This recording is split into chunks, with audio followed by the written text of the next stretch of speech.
Welcome back to Module 1. Why is hormone therapy controversial? I'm so glad you asked. I'm also glad you're interested in investing in your health by becoming more informed. Hormone replacement therapy, or HRT, for women is controversial due to concerns about its risks versus benefits. Earlier studies have linked it to increased risks of breast cancer, cardiovascular issues, and blood clots. This has led to debates over its long-term safety for decades.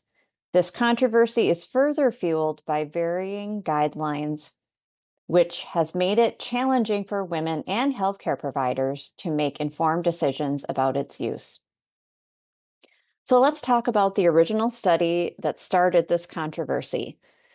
The Women's Health Initiative study, initiated in 1998, the clinical trial portion of Women's Health Initiative, or WHI, is the largest randomized study to date aimed at evaluating the effect of hormone therapy on the most common causes of death and disability in postmenopausal women, such as cardiovascular disease, CVD, cancer, and osteoporosis.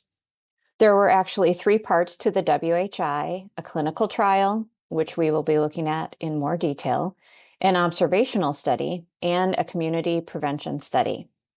Funded by the National Institutes for Health of the federal government, or NIH, the clinical trial was designed to span 8 years and address the debate over whether menopause should be seen as a natural life transition, a position promoted by many feminist groups at that time, or treated as a hormone deficiency that can be fully managed with hormone therapy. The intentions of this study were good. However, the execution was problematic. The participants of this clinical trial were considered predominantly healthy, but a subset had pre-existing health conditions. The study deliberately included women with diverse health backgrounds to reflect the general population better.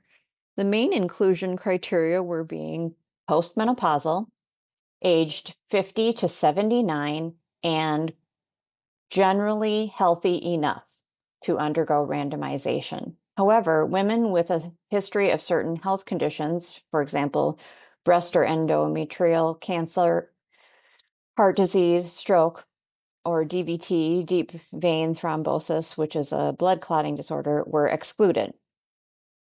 So you can see here on the slide that the women were divided up into 2 groups, women with a uterus and women without a uterus. And of the group of women with a uterus, there was a placebo group, and then a group that received hormone therapy, which was specifically conjugated equine estrogen, or CEE, with a synthetic progestin, for a total women of 16,608. These hormones that were given were oral synthetic hormones. The study ended early after just 5.6 years because preliminary results pointed to increased incidence of heart disease and breast cancer, and the trial was prematurely discontinued.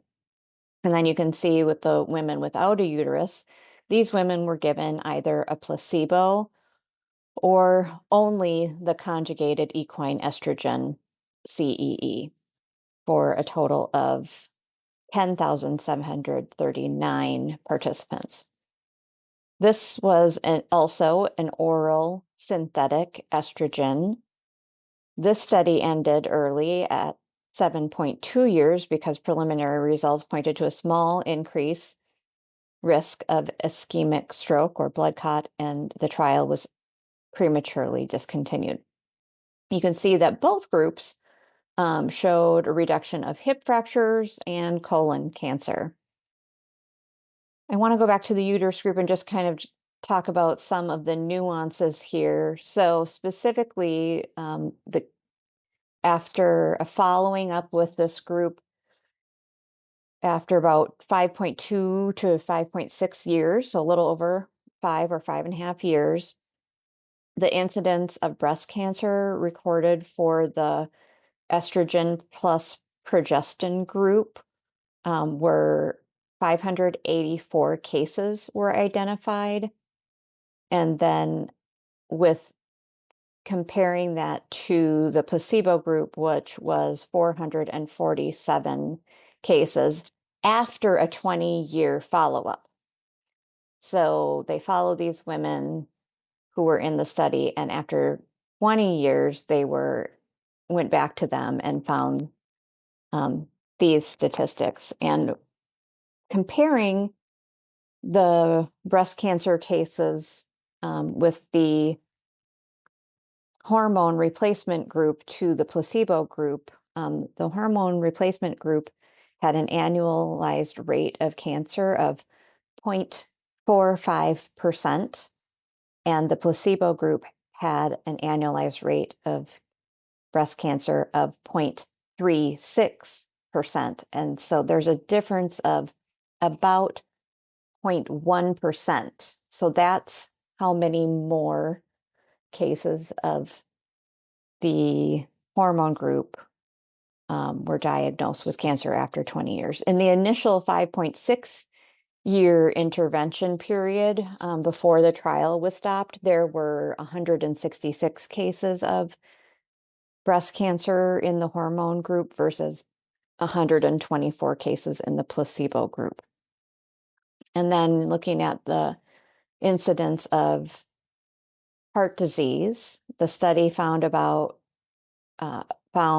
excess of 7 more heart disease events or cardiovascular heart disease events per 10,000 persons in the hormone group compared to the placebo group. So a lot of statistics there, but I just wanted to let you know, after following up with the women 20 years later, it was just a 0.1% increase in the hormone group. So not, that's not good, but it's also not a lot, statistically speaking. So what went wrong? Problem 1, age of the health participants. Age and the health of the participants. The clinical trial encountered challenges due to the age of its participants, who were often several years past the onset of menopause. This proved problematic because the study's hormone replacement therapy, initially thought to offer protective benefits against chronic diseases, was administered to women who were already at an advanced stage of post-menopause. Despite the average age of menopause being 51 years old, there were 68,000 women aged 50 to 79, and 27,346 of them received the hormones. Many of these women were not metabolically healthy. Many were obese, pre-diabetic, smokers, and had poor diet and lifestyle habits. The term metabolically unhealthy typically refers to individuals who have conditions such as obesity, insulin resistance, type 2 diabetes, hypertension, or dyslipidemia, which means abnormal cholesterol levels. While the Women's Health Initiative study did not specifically categorize women as metabolically unhealthy, it did collect data on various metabolic health markers.